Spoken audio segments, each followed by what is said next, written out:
May 19, 2024, deputies responded to a call from a woman seeking clarification regarding a complex series of disputes. The woman presented several documents, claiming millions of dollars had been stolen from her through identity theft, and alleging that her mother was hiring fake police officers to interfere with her child custody rights. As the conversation progressed, the situation became increasingly tense. The deputies informed the woman that her repeated use of the 911 emergency line for non-emergency inquiries was a violation of the law.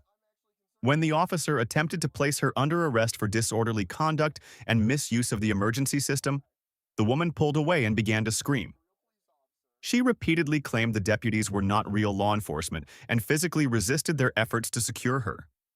After a brief struggle, the officers successfully handcuffed her and placed her into a patrol vehicle for transport.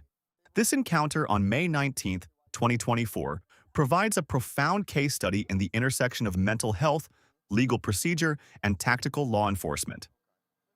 To understand why the situation turned from a verbal inquiry into a physical struggle, we must examine several key dimensions.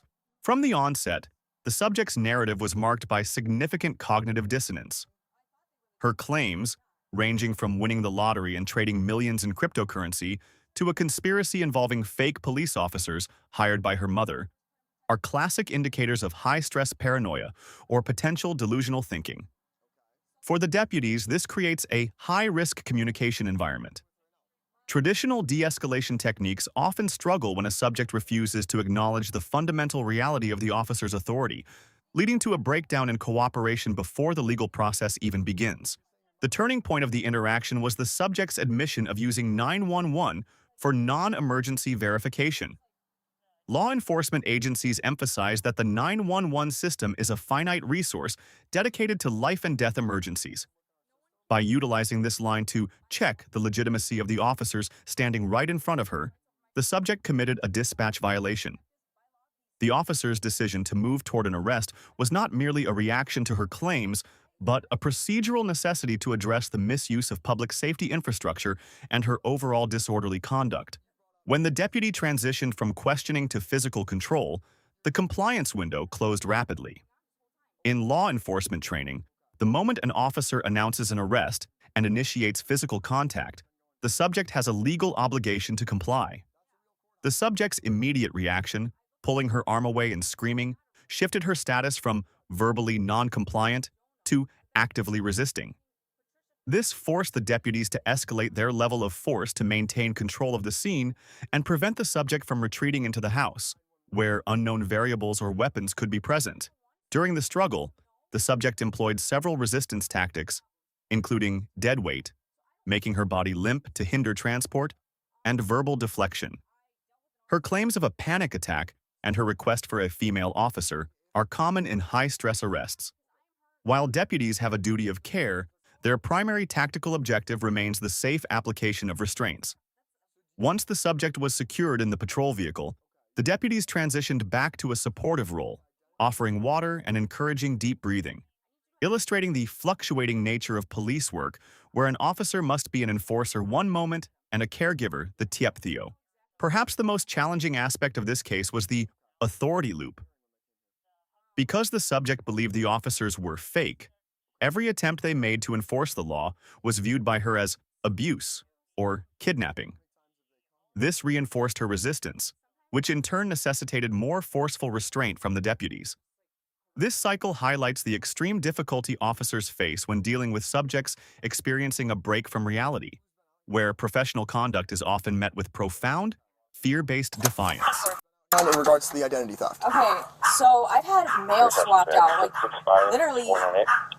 They're not. Yes. You could. I'll show you the envelopes. They're all like you can see the ones that are getting swapped out. I don't get any mail. Like even any cards, they're not the right cards. They're all getting swapped out. Not just that. Have you made a police report at all in the past? I have tried. Okay. They won't take the report. I have tried to make a police report about a lot of things. But the thing is, my mom is hiring police. That's why they're so comfortable in calling the police. Your mom is hiring the police? Yeah, and she was hiring people with my money. Okay, so I'm going to all these court dates, but they're not real court dates. How much money was taken from you? A lot. A lot. And I could show you, I literally have 459 pages from the IRS. I have not been able to file taxes for over 3 years. You said several $1 million have been taken. It's been, from my trading. Okay. Why did you call 911 today? Because I'm trying to find out First off, if you guys are aware that I have an order of protection, Okay. then I'm going to go get my daughter, who I have full custody of. Okay. Full custody. I mean, I'm her mom. I have her birth certificate. Gotcha. Okay. So that's what I was really calling for. But I want to know exactly if I'm dealing with police, fake cops, real cops, who I'm dealing Okay. with. Well, that's not really an appropriate thing to call 911 to ask. Well, no, the appropriate thing would be to tell you guys about me going to my daughter without having a problem. Because last time, you guys put me in handcuffs.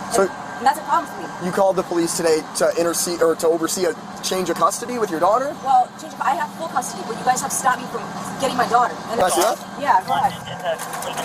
The thing is, she's swapping the names and stuff. Mine actually says confidential on it.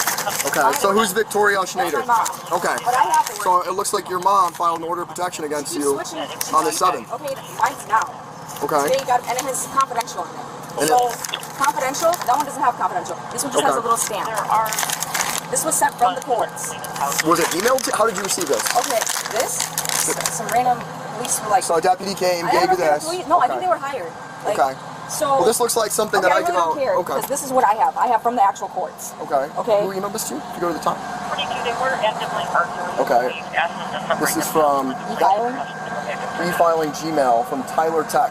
I honestly have no idea That's what the that is. filing system. Okay. So I'm not familiar with then it. I click on it, right? Okay. And it says, and I gotta put my email in. So that's the thing, like, I'm sorry, but this is really confusing and this is not okay. I get that. You got a lot going on, but... Like, this is an actual right to know. Well, this time you're going to be under arrest for What? disorderly Get the fuck away from me! No, Ow! stop. Stop! Stop touching me! Please stop! Please stop! Ow! Stop! Ow! Please stop! Stop! I'm not going to stop! Ow! Stop! Please stop! I'm not going to stop. Okay? Stop! I didn't do anything! Ow! Ow! Please stop! Please stop! Oh, please don't arrest me, please! I'm begging you! We don't want to have to give you another charge. Okay. Please don't arrest me! I didn't do anything! Please! I'm begging you! Stop! You've been warned multiple times. I didn't do anything! Please! Stop! I beg you! Please! Can you please just let me go? I didn't do anything! I mean, they can hear it! Please stop! Water, I can get you some water. Sit down. You're not I doing didn't do anything! Can you stand up in there, I please? didn't do anything though, I promise! Do you want some water? Yeah, please! All right, sit up in the car. I don't want it! I have a bottle of water. No, I don't want. I want to really speak. I'm really scared of you guys. Okay, we'll sit in the car. I'll No, close the door, turn on the please air. just stand right here. I'm really like. Okay, that's not an option. We're not going to let you just sit here. Please, I didn't Just do sit in anything. there. Listen to the message. need you to Listen sit to the phone call. I literally just asked if I can go get my kid. Yeah, can you please leave the car? Please. You have to at least sit. I didn't do anything though. I promise you. I need to sign my affidavit. And I told the police. You to sit Can for you sit up there, please? No, please. I need you to I sit up didn't there. do I'm gonna get anything. you water. I Okay, didn't stand do up. anything though. Sit in there. I didn't do anything. No, you guys are not real police. I don't trust you guys. I don't trust you We're going guys. to add charges now. I don't care because you're not real police. Even if you think we don't do anything, you're not allowed to resist us. The Okay? fact is, you're not real police, and you are. literally just arrested me for no reason. Sit in the I didn't car. do anything to break a law, and Okay. I'm having a fucking panic attack, and you guys have abused me, and honestly, Okay, I understand you have an I didn't do anything. I didn't do I need anything. you to sit in the car, okay? No, you guys are literally abusing your power. Do you want to walk? This is not okay. I got a bottle of water I can give you once you sit I'm in the car. not sitting in the car. Well, you're going to have to. I'm not, because honestly, The public reaction to the story has been very lively. Here's what people are saying. Schizophrenia is a hell of a disease. She is freaking crazy. So many different things she thinks is going in and people are fake and courts aren't real. It's crazy what your own brain can do to you. Yeah, Def seems like unmedicated schizophrenic. Very sad situation for her and her loved ones. She's so mentally unstable she can't live an ordinary life. Hopefully, she's at a live and psychiatric facility now, and her dog is being well cared for. I know people keep commenting on her mental health issues, which I definitely think she has. However, it's truly concerning that the police have to deal with this. This woman needs to be in a safe environment, where she is monitored 24 hours a day. She's definitely not right in the head if she doesn't realize what is real and what isn't.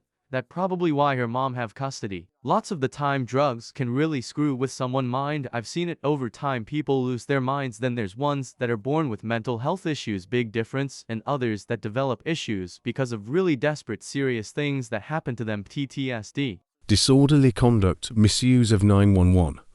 Class 4 felony -1 to 3 years in prison, and a fine of up to $25,000. Resisting or obstructing a peace officer. Class a misdemeanor, up to 364 days in jail, and a fine of up to $2,500. Disorderly conduct general. Class C misdemeanor, up to 30 days in jail, and a fine of up to $1,500.